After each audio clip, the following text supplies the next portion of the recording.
Hello friends, welcome to our YouTube channel atop study. Bihar SI Bihar sub inspector का new vacancy आ चुका है।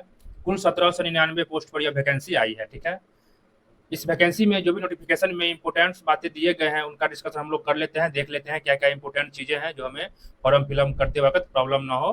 तो अभी ही समझ लेना है। ठीक है, देखते हैं क्या क्या इंपोर्टेंट बात है।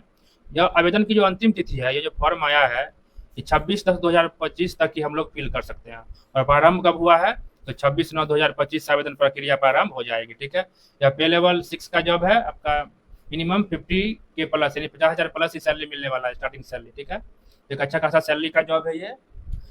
तो देखते हैं इसमें आगे क्या क्या है। 26/9 से स्टार्ट है और 26/10 इसका लास्ट डेट है। ठीक है, टाइम से आप लोग फॉर्म फिलअप कर लीजिएगा। हाल ही में CGL 4 आया था, तो आप लोग न्यू NCL या EWS बनाई होइएगा तो न्यू बना के ही फॉर्म फिलअप करिएगा, जो आप लोग आरक्षण का फायदा ले पाइएगा। ठीक है, चलते हैं नेक्स्ट। एक अभ्यर्थी द्वारा एक ही फॉर्म भरा जाएगा, वो तो है ही। चलते हैं और क्या क्या चीज़ें हैं देखते हैं इसमें। आवेदन के लिए पात्रता, कैंडिडेट जो है भारत का नागरिक होना चाहिए, ये तो है ही। पुरुष, महिला और थर्ड जेंडर आवेदन कर सकते हैं। अभ्यर्थी की शैक्षणिक योग्यता, दिनांक 1/8/2025 तक किसी भी मान्यता प्राप्त विद्यालय से स्नातक परीक्षा या राज्य सरकार द्वारा मान्यता प्राप्त उसके समकक्ष परीक्षा उत्तीर्ण होना अनिवार्य है। यानी आप ग्रेजुएट हैं तो फॉर्म फिलअप कर सकते हैं। ठीक है, नेक्स्ट, उम्र सीमा 1/8/2025 के आधार पर की जाएगी, परंतु वैसे अभ्यर्थी जो दिनांक 1/8/2025 को सरकार द्वारा निर्धारित अधिकतम उम्र सीमा धारित करते हों, वे उम्र सीमा के आधार पर आवेदन कर सकते हैं। यानी मैक्सिमम आपको जो एज काउंट किया जाएगा वो 1/8/24 तक ही किया जाएगा। ठीक है, और न्यूनतम 1/8/25 को देखा जाएगा, ये बात बोल रहा है। आगे और बता देते हैं इसके बारे में। अभ्यर्थी की उम्र 1/8/25 को मैट्रिक या समकक्ष प्रमाण पत्र के अनुसार न्यूनतम होनी चाहिए। यानी मैट्रिक में जो आपका डेट ऑफ बर्थ हो उसी के आधार पर काउंट किया जाएगा। तो आपका जो 1/8/25 को न्यूनतम उम्र 20 वर्ष होना चाहिए सामान्य कैटेगरी के लिए। ठीक है, और मैक्सिमम 37 वर्ष। और महिलाओं का भी न्यूनतम 20 और मैक्सिमम 40 है महिलाओं के लिए। ठीक है, हो गया जनरल कैटेगरी के लिए। और पिछड़ा और अत्यंत पिछड़ा वर्ग में पुरुष और महिलाओं के लिए न्यूनतम 20 वर्ष और मैक्सिमम 40। और SC ST के लिए और थर्ड जेंडर के लिए भी न्यूनतम 20 और मैक्सिमम 42 वर्ष उम्र होना चाहिए। वे एलिजिबल हैं फॉर्म भरने के लिए। ठीक है, नेक्स्ट है अभ्यर्थियों की न्यूनतम उम्र की गणना 1/8/2025 यानी 1/8/25 को आपको न्यूनतम एज वहां तक देखा जाएगा 20 होना चाहिए, और मैक्सिमम एज की गणना 1/8/2024 तक किया जाएगा। यानी इस डेट तक यदि आप 42 साल के व्यक्ति हैं और SC ST हैं तब फॉर्म फिलअप कर सकते हैं।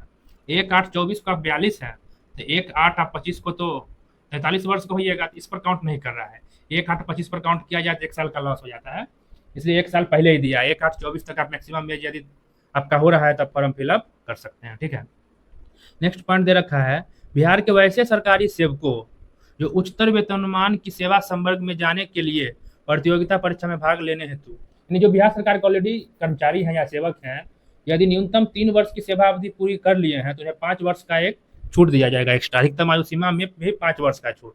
यानी कि SC ST का कोई कैंडिडेट 42 वर्ष है मैक्सिमम उसका एज, यदि वो 3 साल सरकारी सेवा में रह चुका है तो 45 वर्ष तक वो फॉर्म भर सकता है, ये बात बोला है।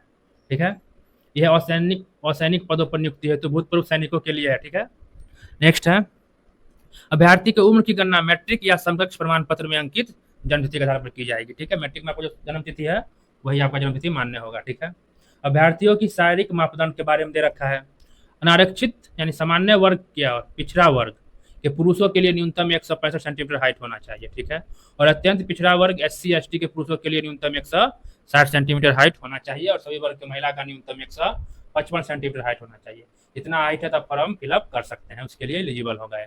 और सीना के बारे में आरक्षित है सामान्य कैटेगरी के हैं और पिछड़ा वर्ग के हैं और अत्यंत पिछड़ा वर्ग के पुरुष हैं तो बिना फुला 81 और फुलाकर 86 आपको होना चाहिए, न्यूनतम है। ठीक है, न्यूनतम 81 होना चाहिए आपको बिना फुलाए। ठीक है, उसी प्रकार SC ST पुरुषों के लिए 79-84 है मैक्सिमम न्यूनतम बिना फुलाए और फुलाकर। ठीक है, और महिलाओं को सीना का मापी नहीं होगी। ठीक है, सभी वर्गों के महिला उम्मीदवारों की न्यूनतम 48 kg वजन आपका होना चाहिए, तभी आप फॉर्म फिलअप कर सकते हैं। ठीक है, और किन्नर, कोती, हिजड़ा या ट्रांसजेंडर जो भी हैं थर्ड जेंडर, वैसे अभ्यर्थियों के शारीरिक मापदंड या शारीरिक दक्षता परीक्षा पिछड़े वर्ग की महिला अभ्यर्थियों के समान होंगे। ठीक है, अब नियुक्ति प्रक्रिया पर आप आते हैं।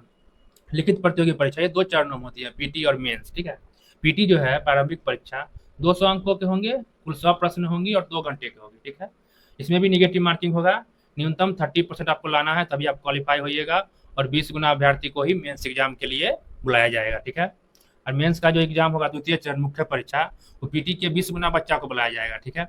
अब पीटी के बाद जो मेंस होता है उसमें 2 एग्जाम होते हैं, एक हिंदी के पेपर। प्रथम 200 अंकों के सामान्य हिंदी के पेपर होंगे 2 घंटों के, इसमें 100 प्रश्न होंगे और न्यूनतम 30% लाना होगा, ठीक है। और द्वितीय में सामान्य अध्ययन, सामान्य विज्ञान, नागरिक शास्त्र, भारतीय इतिहास, भारतीय भूगोल, गणित और मानसिक योग्यता जहाँ संबंधित होगा, इसमें भी कुल 100 प्रश्न होंगे 200 नंबर के और 2 घंटे परीक्षा अवधि होगी, ठीक है। और 0.2 यानी 5 पर एक निगेटिव है, ठीक है, ये बात बोल रहा है। और आपका जो मेरिट बनेगा, ये द्वितीय पेपर जो हुआ मेंस का सेकंड पेपर हिंदी को, हिंदी सिर्फ क्वालिफाइंग होता है, ठीक है। इसमें आने वाले मार्क्स के आधार पर ही आपका मेरिट बनने वाला है, ठीक है। मेंस के सेकंड पेपर सामान्य अध्ययन का जो पेपर है, इसमें मैथ रीजनिंग सारी चीज रहेंगे, उसी में से आपका मेरिट बनना है, ठीक है। मुख्य लिखित परीक्षा के आधार पर 6 गुना अभ्यर्थियों को शारीरिक दक्षता परीक्षा के लिए बुलाया जाएगा, यानी पीटी दौड़ के लिए बुलाया जाएगा, ठीक है। मेंस के 6 गुना कैंडिडेट को, मेंस में भी बैठेंगे उसके में 6 गुना विद्यार्थियों को बुलाया जाएगा शारीरिक दक्षता परीक्षा के लिए, ठीक है। पुरुषों के लिए, सभी कोटि के पुरुषों के लिए 1.6 किलोमीटर यानी कि 1 मील दौड़ के लिए 6.5 मिनट का समय दिया गया है, 6 मिनट 30 सेकंड, ठीक है। हम खुद 2 बार दरोगा निकाल चुके हैं, ठीक है। नेक्स्ट है 1 किलोमीटर की दौड़ के लिए समय सीमा 6 मिनट महिलाओं के लिए, ठीक है। 1 किलोमीटर दौड़ना है मात्र 6 मिनट में, ये दौड़ का बात है। ऊंची कूद न्यूनतम 4 फीट पुरुषों के लिए और महिलाओं के लिए न्यूनतम 3 फीट होगा। लंबी कूद पुरुषों के लिए 12 फीट और महिलाओं के लिए 9 फीट, ठीक है। जैसा ही गोला फेंक है, 16 पाउंड का गोला न्यूनतम 16 फीट फेंकना है और महिलाओं को 12 पाउंड का गोला न्यूनतम 10 फीट फेंकना है, ठीक है। उससे कम करिएगा तो आप असफल घोषित किए जाइएगा, ठीक है। और 6.5 मिनट से ज़्यादा समय ले रहे हैं पुरुष और 6 मिनट से ज़्यादा महिला ले रहे हैं तो सारे असफल हो जाएंगे, ठीक है। नेक्स्ट में देखते हैं मेधा सूची। वही आप जब शारीरिक दक्षता परीक्षा जो भी क्वालिफाई कर गए, उसके बाद जो भी क्वालिफाई बच्चों में जो भी मेंस के सेकंड पेपर में हिंदी छोड़ के तो क्वालिफाइंग होता है, तो मेंस का सेकंड पेपर में जो भी आपका मार्क्स आया होगा उस बेस पर आप मेरिट आपका बनाया जाएगा, ठीक है। यही था मेन नोटिफिकेशन में प्रमुख बातें, ठीक है।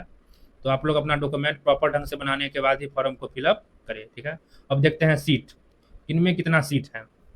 एसटी अनुसूचित जाति यानी एससी कुल 210 पद, इसमें 74 महिलाओं के लिए आरक्षित है। इसी प्रकार एसटी का है 15, 5 महिलाओं के लिए। अत्यंत पिछड़ा वर्ग यानी ईबीसी का 273 सीट और 96 महिलाओं के लिए। पिछड़ा वर्ग 222, 78। पिछड़ा वर्ग की महिलाओं के अलग से सीट आरक्षित होता है, उसका 42 है। जनरल का 850 सीट है, 298 महिलाओं के लिए है। IWS में 180 सीट है, 63 महिलाओं के लिए। ट्रांसजेंडर का 7 सीट है। इस प्रकार कुल 1799 सीट है, 614 महिलाओं के लिए, उनमें सभी में 36 स्वतंत्रता सेनानी के पोतो पोती नाती नतनी के लिए आरक्षित है, ठीक है। तो सीट के बारे में भी समझ गए। और महिला, यदि आप महिला हैं और आरक्षण चाहते हैं तो बिहार के मूल निवासी होना आपको पड़ेगा, तभी आप आरक्षण ले पाएंगे। और जो भी अदर स्टेट के कैंडिडेट हैं वो सिर्फ जनरल सीट पे फाइट करेंगे, ठीक है। वो भी महिलाओं की आरक्षित सीट को घटा के, यानी ओनली जनरल सीट पर। तो जो भी अदर स्टेट के कैंडिडेट हैं वो 850 है, उसमें से 298 माइनस कर लीजिए, वो जो सीट बचेगा उतना सीट पर आप फाइट करने वाले हैं अदर स्टेट के कैंडिडेट, ठीक है। तो यही था, ठीक है। तो आप लोग ससमय फॉर्म फिलअप कर लीजिए। थैंक यू फॉर वॉचिंग, मिलते हैं नेक्स्ट वीडियो में, तब तक के लिए बाय।